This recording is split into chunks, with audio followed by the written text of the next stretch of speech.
श्रेया धनराज बांदल. माझे नाव मानसी संतोष बांदल. आमच्या शाळेचे नाव जिल्हा परिषद प्राथमिक शाळा किरकोटवाडी.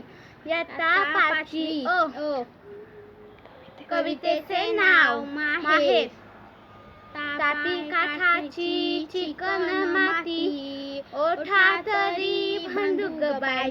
असा ओठा चांगला तर जात तरी मांडूक बाय. असं जात चांगलं तर सोजी तरी दळूक बाय.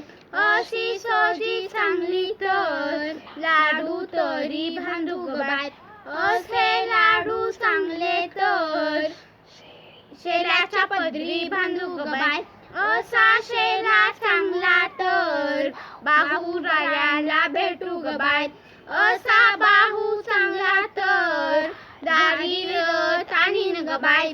असा रथ चांगला तर नंदी जरा जपून ग बाय. असा नंदी चांगला तर माहेराला जाऊ ग बाय. असं माहेर चांगलं तर धिंगा मस्ती घालू ग बाय. नमस्ते.